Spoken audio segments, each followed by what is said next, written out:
Hello. Welcome back to Zeekism. And I have just finished watching Daredevil Born Again Season 2, Episode 1. And I'm going to give you my thoughts, my views, my theories, and perhaps just my overall take on the episode as well as the series as a whole, because my channel didn't exist this time last year when Daredevil Born Again Season 1 launched on Disney+. And so let's get into it. So first of all, I guess it's important to revamp people as to where we are in the world. Daredevil Born Again started last year. A continuation from the Netflix show, which I loved, all 3 seasons, and we won't talk about the Defenders for now, but essentially Born Again starts with, as you probably know, spoiler alert if you didn't watch it last year, the death of Foggy Nelson. Assassinated by Bullseye, Benjamin Poindexter, who was released from prison by Vanessa Fisk in Kingpin's absence as he was going through some stuff with Echo and other things, who was taking over the crime empire whilst he was away, hired Benjamin Poindexter, aka Bullseye, to kill Foggy because he was about to expose the Red Hook deal, which is an area of Brooklyn which the Fisks were using for various crime waves. And that detail was quite important for season 2. And essentially, it was a reintroduction to Daredevil to a potential new audience who didn't catch it on Netflix. At this point, anyway, that's a minor frustration because I'll get into that with this episode from season 2. But that's essentially what you need to know from season 1. It did feature Frank Castle's Punisher briefly, who isn't present in season 2, it must be said. And that's essentially all you need to know. There was some introductions of some new characters, such as BB Urich, who's Ben Urich from season 1 of the Netflix shows. Nice. There's also a new characters, should I say, around Fisk's sort of office, as he is Mayor Fisk in this world. He ran for mayor, he won, and is essentially... Season 1 was about Matt Murdock and Wilson Fisk trying not to be their other halves, as in, the Kingpin, the crime lord, and Matt not wanting to be Daredevil. And by the 5th episode, they just revert to type and can't deny their true nature, if you will, and become Daredevil and the Kingpin. And essentially, that's how we re-establish those characters at the end of the season.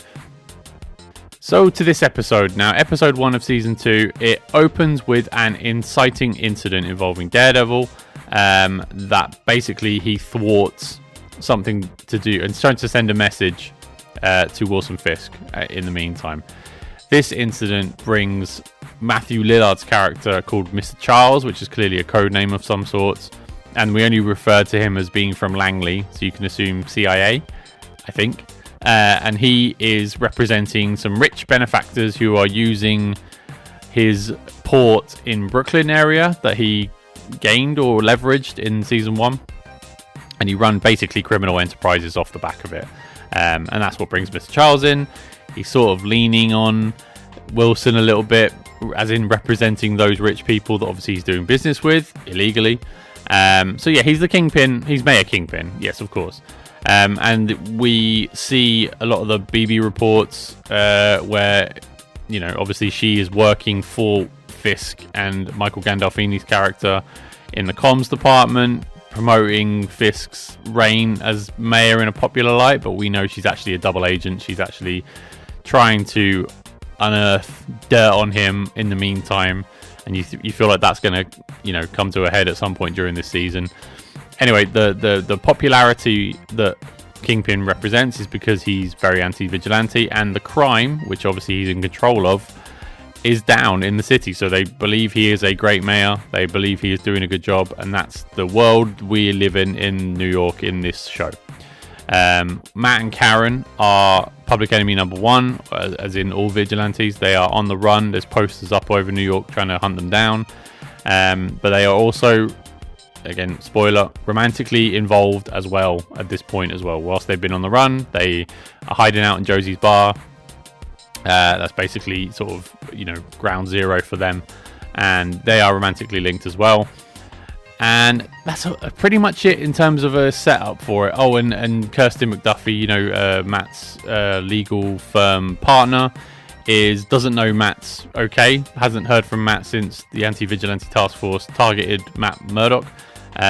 So she is hoping he's okay. And in the meantime, she's representing the vigilantes who have been arrested, such as Tony Dalton's Jack DeCane, the swordsman, who is preparing to go to court under the charge of being a vigilante, and she's taken the case. Her old boss, the DA, is representing obviously Fisk's administration in that case. So that's basically all you need to know from a setup point of view, and that's where we get into my thoughts on the episode. So this episode was okay. It was okay, and I say it's okay in a positive light because look, there are a couple of good fight scenes involving Daredevil. One literally from the off, like they said, the inciting incident, and then one towards the end of the episode, and a lot of setup for the world. I feel like, and this is completely speculation on my part, I feel like this episode is for people who didn't watch season 1 of Born Again. It is a catch-up episode. Like, here's the world we're presenting. Here's the characters that you should have met in season 1, but you may not have met. So here they are. And I felt it was a real introduction to the world of Daredevil currently. So maybe trying to rope in some people who did watch the Netflix show and didn't bother checking out Disney for whatever reason to see Born Again. Maybe people who caught up on the series recently, or maybe didn't even watch, like I already said.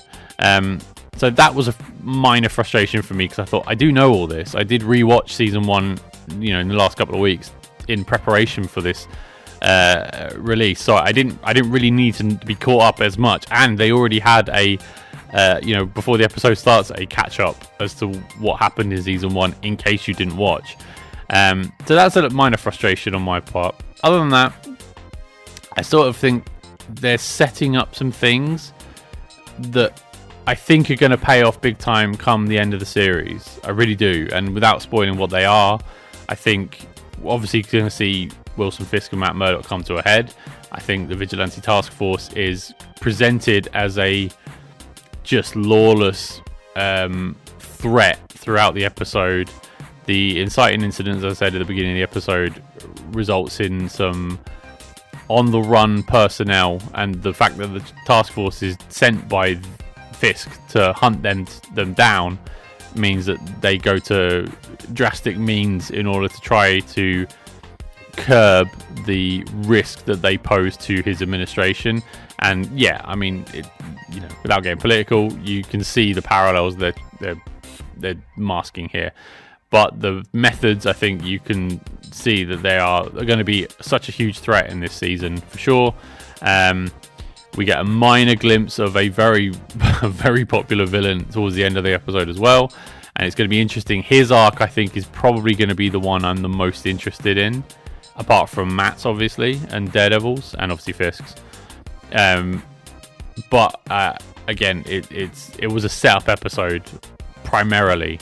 So there was a lot to like and a lot to be like, okay, I really wish this had been a 2-episode premiere, because I think they're setting up a 2-episode finale, but I sort of wish it was reversed, because this is like I said, an introductory catch-up episode, and you go, oh, I want some more, which is obviously what they want. This is the feeling and the emotion they want from me, is to like, oh, you're going to turn up next week? Then of course I am, yeah. But at the same time, I was like, okay, I want a little bit more this week, just to sort of, satisfy my bloodlust, so to speak, in a manner of speaking. So yeah, those were sort of my overriding thoughts. Other than that, it's always good to see the characters I love back on screen. Obviously, Charlie Cox's Daredevil. Obviously, Vincent D'Onofrio's Kingpin. I know lots of people don't like her, but I like Deborah Ann Wool's Karen Page. I really do. I think they've written her well in Born Again. I got aggravated as much as anyone else with her portrayal in especially season 3 of Daredevil, the Netflix version of the show. In Born Again, I think she's being written much more natural, much less sort of, excuse the pun, Karen-y. but much more in line with a normal human being in that scenario. I think so anyway. That's my take. I think her portrayal is a lot more downplayed, a lot more natural, less whiny, less sort of, finger waving at Matt Murdock and finger waving at everyone else. It's much more just sort of matter of fact and naturalistic. And if you see Deborah Ann Woll in interviews, she seems seemingly, I don't know her, seemingly a lovely person. I think you're getting more of that in Born Again than you ever did in the Netflix show. So that's a positive. Other than that, there wasn't a lot of Vanessa to poke at, but I think she was good. She's always been good. A character that's very interesting addition to Fisk's circle. I like Buck, his sort of new Wesley, but he's so creepy. He's such a creepy guy. So in a good way, because he's a villain you do want to see. And Powell, the sort of chief anti-vigilante task force person, is so, and you just want to see that guy get punched in the face as soon as the episode starts, because he's so, he's a great villain, because you do want to see him get his comeuppance, and I'm sure that's going to happen in this season. But I didn't see much of Cole. Cole wasn't in it that I saw, but that's interesting that he didn't come back. Anyway, and as other standouts, I forgot to mention Heather, the ex-girlfriend of Matt Murdock now is sort of, I guess, Fisk's administration's chief of psychology. She is evaluating the vigilantes on behalf of the administration, and she's gone full heel, because she is in this episode shown to be, and this is a minor spoiler, she's shown to be basically forging the psycho evaluations for, well, we see swordsman Tony Dalton, who is so entertaining. I love Tony Dalton. And Jack DeCane, the character, he's brilliant. But she's forging his psycho evaluation because, in part, she's haunted by what happened between her and Muse in season 1. If you didn't see that, I would recommend it, because Muse is a good villain that was done okay in season 1. There was a lot more they could have explored with him, but it is what it is. Spoiler, he's not around anymore. But but the trauma that she went through in season 1 with Muse is compelling her to work not just for Fisk, but really, illegally working for Fisk. So she's gone full heel. Other than that, other standout characters, Cherry is back, the PI who knows Matt Murdock's Daredevil. It'll be interesting to see how long he sticks around in the show. Not one of my favorites, but I don't hate Cherry. And other than that, it was a good reintroduction to Daredevil that I didn't particularly need, but I'm excited to see where they go. I love the show. I love the world more so. The gritty New York that I read about in the Daredevil comics, and actually the Spider-Man comics to a certain extent as well, I'm seeing on screen in the MCU. And I think if they can focus a lot of the New York-based, especially the television side, the New York-based heroes in this world, and keep that tone consistent in not just shows, but the movies that focus on in that area as well, I think the MCU is onto a winner, genuinely. But so I'm looking forward to the rest of the season. Those are my thoughts on episode 1. I'm on board, but I'm a big shill, so I would be on board anyway. But let me know what you thought. Did you enjoy the episode? Did you have similar thoughts to me? Who are your standouts, and what are your predictions for the season as well? Please let me know in the comment section below. Please leave a like and subscribe on the channel as well, and I'll speak to you next time. Thank you. Bye bye.